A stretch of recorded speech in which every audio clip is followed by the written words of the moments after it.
సంవత్సరాల తరబడి ఎన్ని మందులు వాడినా మీ మోకాల నొప్పులు తగ్గట్లేదా? ప్రాణ పెయిన్ క్లినిక్ లో అత్యాధునిక చికిత్స.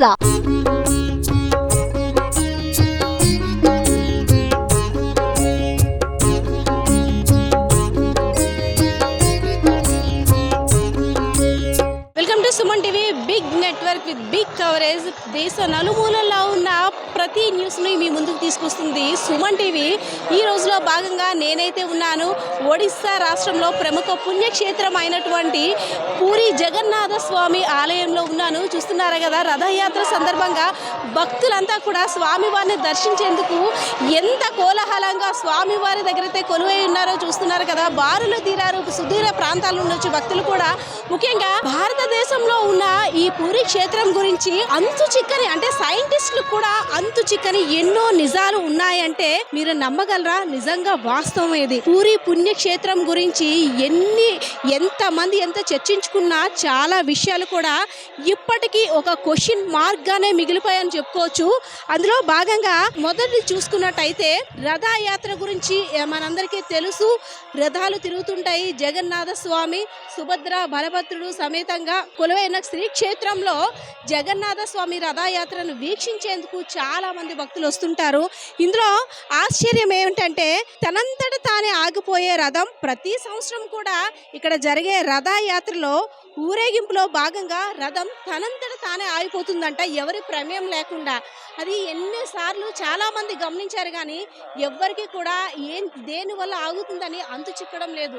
సో నిజంగా ఇది దైవలీలే కదా, ఆశ్చర్యమే కదా. రెండోది చూసుకున్నట్టయితే నీడ కనబడని గోపురం, అంటే గోపురం యొక్క నీడ ఇక్కడ కనబడదని ప్రతి ఒక్కరు కూడా చర్చించుకుంటారు. ఏంటి స్వామివారి లీల, ఏంటి స్వామివారి దయ, ఏంటి నీడ కనబడకపోవడం ఏంటి? చాలా మంది సైంటిస్టులు కూడా ఎన్నో ప్రయోగాలు చేసినప్పుడు కూడా వాళ్ళకి సమాధానం దొరకలేదనే చెప్పుకోవాలి. జగన్నాథ ఆలయ ప్రధాన గోపురం దగ్గర ఉన్న నీడ నిజంగా మాయమవడం అంటే దైవలీలే కదా.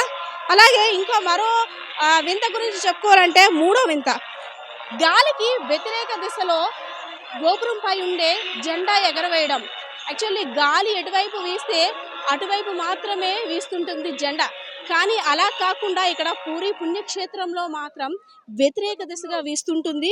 ఇది నిజంగా ప్రతి ఒక్కరు కూడా చూస్తున్నారు కదా, భక్తులందరూ కూడా జెండా ఎగరడాన్ని గమనిస్తున్నారు. గాలి ఒకవైపు వస్తుంది కానీ పైన ఉన్న జెండా మాత్రం ఒక దిశలో ఎగురుతుంది. ఇదొక వింత. అయితే ఇంకా నాలుగో వింత, శ్రీచక్రం మన వైపు చూస్తూనే ఉంటుంది. పూరి జగన్నాథ్ ఆలయం గోపురం పైన సుదర్శన చక్రం అనేది కొలువై ఉంటుంది. మనం ఏ దిశగా ఎటువైపు వెళ్తున్నా సరే అది మన వైపు చూస్తున్నట్టు, అంటే స్వామివారు మన వైపు చూస్తున్నంత ఆశ్చర్యం కలిగిస్తుంది. ఇది ఒక నాలుగో వింత. అయితే ఐదో వింత, ఆలయం పైన ఎటువంటి పక్షులు కూడా ఎగరవని ఇక్కడ చెప్తున్నారు. నిజంగా అంటే స్వామివారి వింత లీలలు ఎన్ని చూసినా సరే తనివి తీరవు అనడానికి నిదర్శనం అనే చెప్పుకోవచ్చు. పైన ఎటువంటి, అంటే కాకులు కానీ ఎటువంటి పక్షులు కూడా పైన సంచరించవంట. నిజంగా ఇది ఒక అద్భుతం అనే చెప్పుకోవాలి. ఇంకా ఆరవ వింతకొస్తే ఆలయంలో వినిపించని అలల సవ్వడి. ఇదో విచిత్రం. సముద్ర తీరాన కొలువై ఉన్న పూరి పుణ్యక్షేత్రం లోపల కనీసం, అంటే బీచ్ ఇంత దగ్గరగా ఉన్నప్పటికీ కూడా అలల సవ్వడి కానీ ఏమీ లోపల పుణ్యక్షేత్రంలో వినిపించదంట.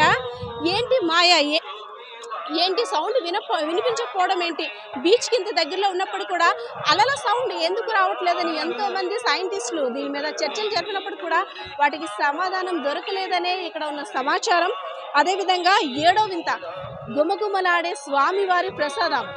ఈ స్వామివారి ప్రసాదం గురించి చెప్పాలంటే మాటలు సరిపోవేమోనండి.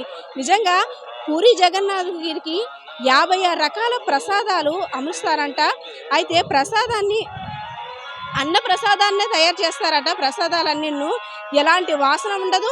దేవుడికి ప్రసాదం నివేదించిన తర్వాత మాత్రం ప్రసాదాలన్నీ కూడా గుమగుమలాడుతాయంట. అంటే వండేటప్పుడు కానీ స్వామివారికి పెట్టే ముందు కానీ ఎటువంటి వాసన కానీ వాటి యొక్క రుచి కానీ ఏమీ ఉండదంట. ఆఫ్టర్ ఎప్పుడైతే దేవుడికి నైవేద్యం పెడతారో అప్పుడు ఆ తర్వాత ప్రసాదంగా ఇస్తారంట. అప్పుడు మాత్రమే ఆ యొక్క స్మెల్ కానీ టేస్ట్ కానీ తెలుస్తుందంట. నిజంగా 7 వింతలు విశేషాలు ఉన్న పూరి జగన్నాథ స్వామి ఆలయాన్ని ప్రతి ఒక్కరు కూడా సందర్శించాలి. సైంటిస్టులకి అంటే సైన్స్ కూడా అంతు చిక్కని రహస్యాలు ఇముడ్చుకున్న గుడిలో ఇలాంటి వింతలు చోటు చేసుకుంటున్నాయి అంటే ఇదంతా దైవలీలే కదా. సో మీరు కూడా రండి, ఒకసారి స్వామివారిని దర్శించుకొని తరించండి. కెమెరా పర్సన్ శ్రీనివాస్తో పద్మ, సుమన్ టీవీ, పూరి పుణ్యక్షేత్రం.